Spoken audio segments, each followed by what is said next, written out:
today, show you how I fix our rice cooker. Actually, I have 3 rice cookers. This one, I got it from Japan. Bigay ito ng aming isang friend. Thank you, Ed Leneto, for this rice cooker. Disadvantage that is, ito ay nasa 1,400 watts. Kaya, medyo magastos siya sa kuryente. So, kaya bihira ko siya gamitin. And this one, this is Salad Master. 850 watts lang siya. And it's okay. The problem is, medyo mabigat siya. Nahihirapan ako sa kanya maghugas. Kasi mabigat siya. Ayan. Kaya, tinatamad akong gamitin the rice cooker na to. This is the cheapest one I have. Kasi, the most expensive is this. This is ang Tiger brand. Tiger brand siya. Yung multi-cooker na yan. This is Salad Master. Binili ko lang siya sa SM. And, ang brand niya is Dowel. The problem is, nasira yung power cord niya. And so, ayan, yung sunod na vlog is, pag may nasira kayong rice cooker, huwag nyo agad itapon. It might, maybe you can fix it. And, bala ko sana ito tapon. Kaso nahinayang naman ako. And, this cost only 1,000 plus, I think.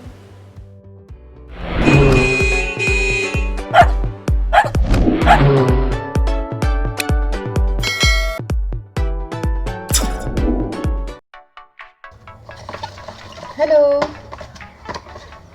So, eto, nasira ng yung rice cooker. And,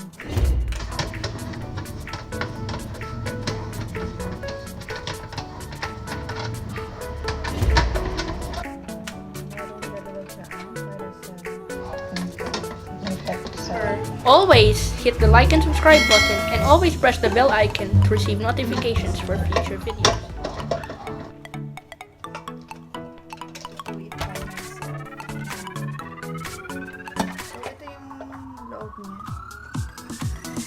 so, tinuluyan niya na rin pala na mabasag yung yung nandito. Anyway, so, i-fix na lang natin siya. So, mangyayari, mafi-fix na lang siya.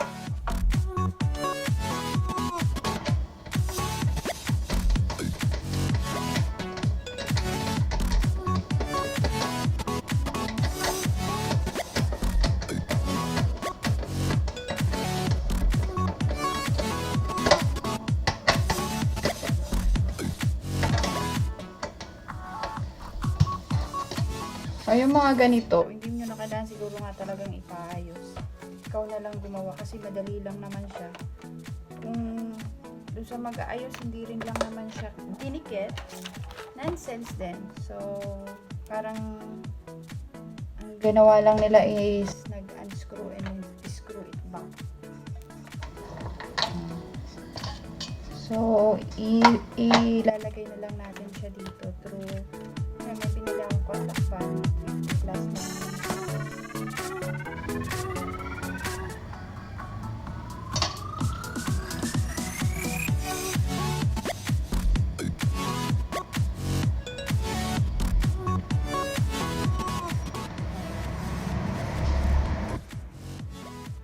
Ang pinapatuyo natin. So that, sabi dito, 15 to 30 minutes. So after 15 to 30 minutes. So right now, after 15 minutes, i-fix na lang natin siya kasi nabasag na yung dun sa loob niya. Ayan. So ano nga gumagawa ng mga manufacturers ng mga rice cooker? Siguro dapat mas mas itong plastic na to, mas make it metal or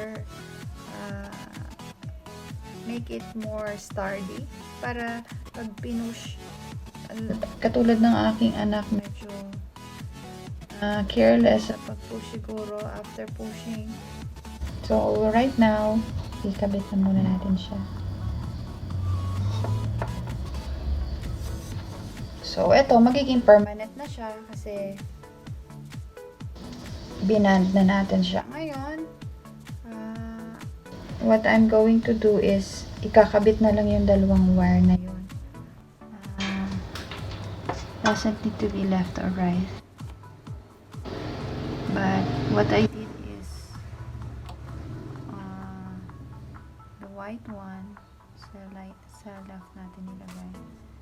Then the red wire dun sa right. Ngayon, try natin i-plug in. Ayan. So, tingnan natin kung ayan. Umaandar na ulit siya. So, yun guys. There's no other way but to make this one permanent para hindi na siya pinupull out. Kasi ayan o, mayroong siyang difference na around 3 mm to 4 mm. Sana ito ay ma-fix ng manufacturer na hindi siya ma-push doon sa